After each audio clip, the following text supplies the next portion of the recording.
More coming in this morning. Yes, it has finally started, people. We did warn that this next few weeks could be very interesting for Manchester United, and it looks like it is kicked off royally, and we're about to get that bombardment of news which comes in every single day. Interesting how the first rest day of the World Cup brought an absolute avalanche of news yesterday, isn't it? Anyway, with the World Cup obviously coming to a close, things are moving forward very quickly now, and a lot is happening. Brazil got knocked out on Sunday, so everybody expected Ederson to be in at Manchester United, and this getting wrapped up. In fact, some journalists have already posted this morning, like the Daily Mail's Chris Wheeler, stating that Manchester United have Ederson in for a medical, expected this to go through and be obviously one of two signings so far for Manchester United this summer. Sam C Reports actually said yesterday or late last night that the medical has already been going on, which then brought in a load of rumours from other journalists overseas saying that this deal has stalled yet again. Now, just to add a little bit of clarity to this and where the big guns are at with it right now and what everybody's saying, so you're completely clear with this. This is what Romano had to say last night on the Ederson medical and all the rumours that are actually going on right now. And you tell me what you think from this. And we start with the done deals, because it's been a busy day on several fronts. Things are happening around Europe. Today, Manchester United closed another deal. And Manchester United closed the deal for their new backup goalkeeper, because Altay Bayindir is expected to leave the club. Andre Onana already left to go to Trabzonspor, loan deal without any buy option, but Man United to reach eventually around £1.5 million in bonuses. And now Karl Darlow, the goalkeeper from Wales, a former Leeds United goalkeeper, available on a free, is moving to Manchester United. And it's a here we go. So new face at Man United. He's going to provide competition to Senne Lammens, who is obviously the clear starting goalkeeper for Michael Carrick. But Karl Darlow has accepted all contract terms. He will be the new second goalkeeper at Man United. He was already in contact with United today to sort the contract details. Tomorrow will be the time to sign the contract, complete the move, and so Karl Darlow at Manchester United is a here we go. Meanwhile, don't forget Andre Santos, who did his medical today, first part at Manchester United. We just wait for an official announcement, for club statement, but Man United have signed their new midfielder, and is Andre Santos, and Man United have signed the new backup goalkeeper with Karl Darlow. On Manchester United and Ederson, guys, I can tell you more. Ederson already completed the first part of the extra medical. There will be a second part, and then any moment from now on, because these days everything will be sorted. I told you this week we expect to have a final confirmation on the deal. This week, Manchester United will provide a verdict on the Ederson deal. At the moment, the deal is on hold because the deal is verbally agreed. United, Atalanta. Verbally agreed, United, Ederson. First part of medical done in the US. United wanted to check more. Extra checks are taking place in England. And then Man United will communicate to Atalanta and to the agent of the player, can be any moment, whether they proceed with Ederson or if the deal is off. So let's wait for the verdict on Ederson.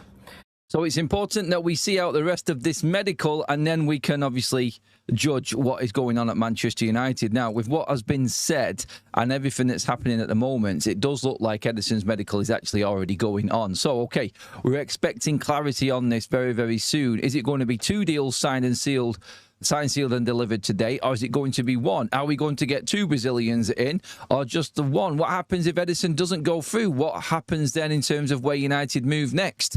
There is all sorts of reports going on at the moment regarding what Manchester United might possibly do if Ederson isn't signed by Manchester United. All the reports last night after Santos came in were saying that Manchester United are expected to go out and buy another midfielder. Some actually confusing reports from The Athletic hinted at potentially another signing after that, so two more signings. But I think that was lost in a little bit of the actual article, and it was hard to understand. I remember talking about it last night, and a few people were the same as me. It's like, I can't figure out how they're reading that there. Is it with Ederson we sign another player on top?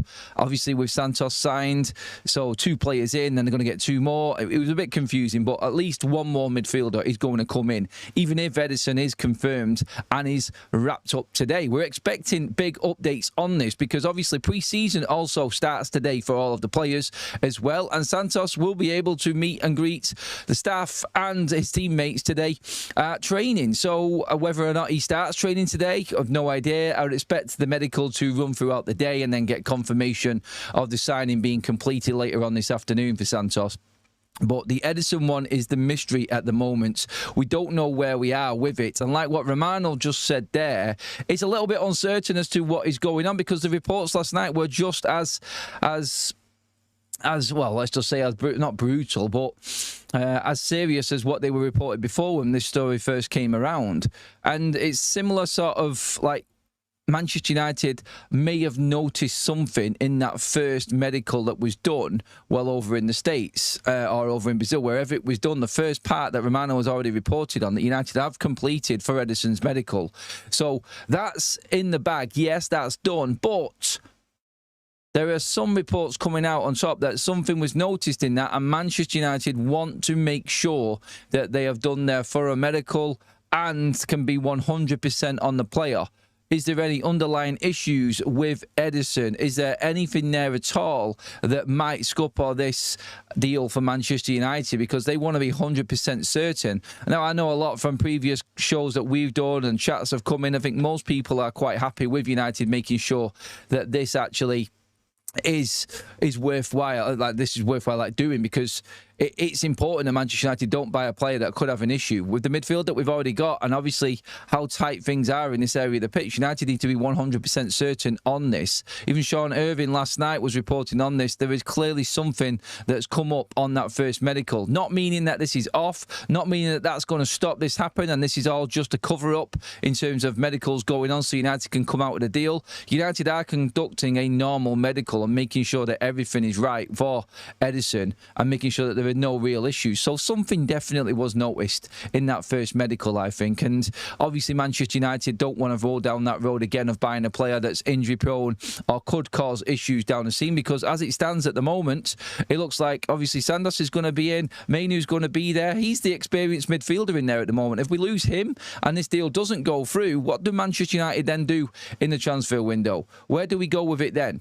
Do we go out and try and find another experienced midfielder? Well, a lot of these midfielders now are being wrapped up and obviously signed, sealed and delivered to other football clubs. It's like we can see this morning. Martin Hjulmand has gone to Atletico Madrid. He was another one that was experienced, that was supposedly on Manchester United's radar. We know about all of the others as well. Tchouaméni signed his new deal at Real Madrid last night. And look, overall, Manchester United here right now, I've still got plenty of time left in the market. But like we've always said here, time is great when you look at the actual dates and where the season starts, and there's still plenty to do business in, but that's not going to stop other clubs getting other deals done. And obviously, we are seeing a midfield overhaul for quite a few different clubs this summer transfer window, not just here in the Premier League, but abroad as well. So all the targets for Manchester United are starting to dwindle down to a small pot. In fact, I have got a poll running this morning. Who do Manchester United buy next? We've got, obviously, big names off that list now. So we've got Baleba on it, we've got Scott on it, we've got Bouadi on it, and then we're literally running out. The fact that I had to put in somebody else on the fourth option tells you exactly where Man United are right now with the midfielders that are left in this window. So really, really important days ahead now for Manchester United. If Ederson doesn't get done, then where do we go next with that one? Because obviously Andre Santos is in, wrapped up and done. Lots of reports obviously going in last night talking about Manchester United intensifying talks and moving forward a lot quicker with the Santos deal because of the injury to Manuel Ugarte. So effectively this just tells everybody that Santos is another one of them players that's going to be in rotation for Manchester United, like we said last night. And there's going to be one more big signing for United in the midfield alongside Ederson and Santos. So that's pretty much where we're at. Now, Santos's medical is today.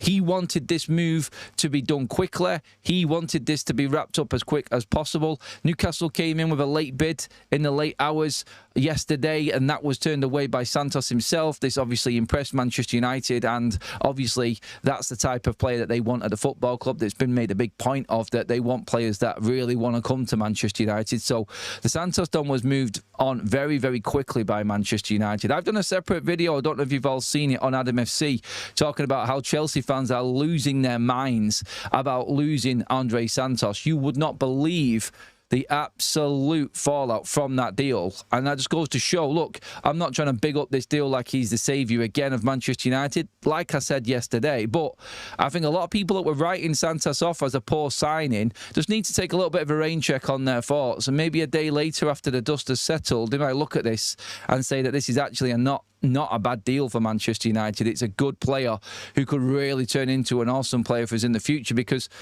honestly, just watch that video. We've got clips there of what Chelsea fans are saying. They're losing their heads over this deal because he was one of them players. Actually, some saying that he's better than Enzo Fernandez in the double pivot. That's how big a signing this could turn out to be. And I'll say could because he's still young and only 1 year in the Premier League. I'm not getting carried away with it, but some people who were calling this an absolutely awful deal, and I've seen some people just doing the usual, other people online talking up straight away about how bad this deal is, absolutely talking out their backsides. Honestly, I think it's the lack of football intelligence and football knowledge is clear to see on social media regarding the Santos deal and what's happening with that player right now and where he is in his career. Honestly, it's all because they don't like Ineos and this Manchester United board, that they think this is a bad deal, and they're allowing that to cloud their judgment on what United have actually done here and what type of player that they've brought in. I think it's poor. I think it's really poor. But look, you're never going to stop these people. They are what they are, and they live off negativity. So, yeah, that's always going to be the case. I'm sure if we'd have signed Tchouaméni, then they would have been moaning about that somehow as well, because Tchouaméni apparently is on 400 grand a week on his new contract at Real Madrid. Do you really think that Manchester United were going to offer somebody 400 grand a week wages? This is why it was played down so much. We did the separate video on Tchouaméni last night with all the details of it. He's signed in now. This saga is over. We don't even have to talk about Tchouaméni anymore. That's done. Another big name that's gone. Real Madrid never allowed him to even, they never allowed him to even leave. They didn't want him to leave. Jose Mourinho made it very clear. The doors were never open, as Fabrizio Romano said on this deal. So United were never in.